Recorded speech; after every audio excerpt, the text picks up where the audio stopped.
Hello, Clinton School family. For those of you who don't know us, we are Jill Martin and Shelly, Constance. your school district nurses. We wanted to take some time to review the protocols that we are using to help combat the COVID-19 pandemic that we have been facing for almost a year now. These are protocols and rules that we use to determine if a student or staff member needs to be in quarantine or what to do even if someone in your house becomes ill. We know that these rules may seem silly or redundant, but we are using the guidelines of the Illinois Department of Public Health and the CDC. We have to follow these guidelines to help reduce the spread of COVID-19 and to keep our doors open and our students in school. We really do need your continued help in order to do this.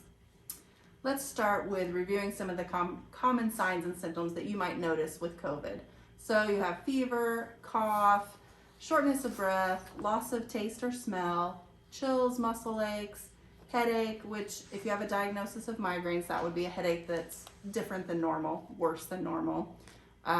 Sore throat, nausea, vomiting, diarrhea, abdominal pain, fatigue, congestion, and runny nose. So most of you can tell these symptoms can also be symptoms of other common illnesses like influenza, common cold, strep throat, and the virus that causes stomach flu. So the only real way to know what you have or if it is or isn't COVID is to see your doctor. The doctor can then determine if you need a COVID test, or they may just give you a diagnosis of something else. An important thing to note is that any one of these symptoms will exclude a student or a staff member from school. We're following the IDPH guidelines, and having only one of the above symptoms will keep you out of school. As your school nurses, we do everything we can to assess and review symptoms that students are having. We want the kids to be at school and not send them home unnecessarily, but we also want staff to be here and to be here healthy. If your doctor thinks that a COVID test should be ordered, a student and his or her siblings must stay out of school until the result is received by one of the school nurses. This applies to staff members as well.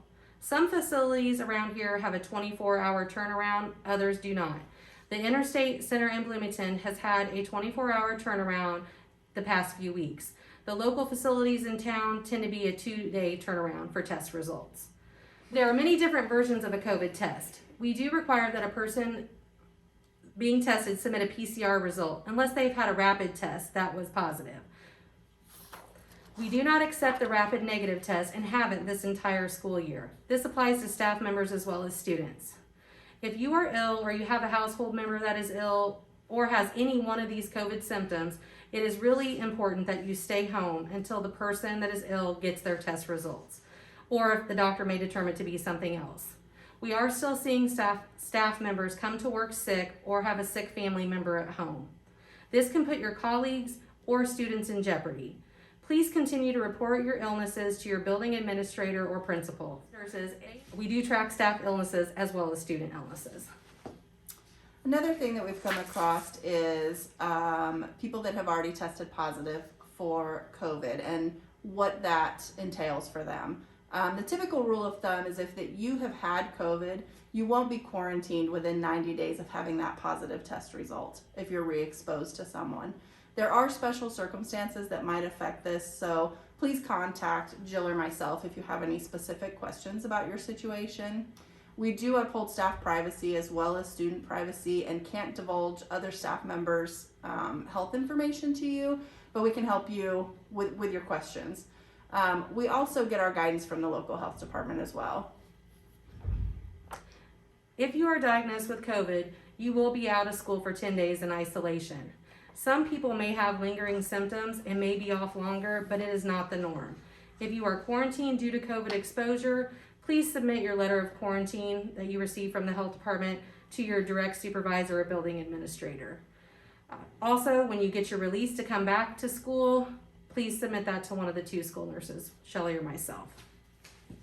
We are here to help keep everyone healthy, staff and students alike. We want us all to be here healthy and we want to keep the doors open, but it's going to take every one of us to do our part to keep the doors open. Thank you for helping us achieve this.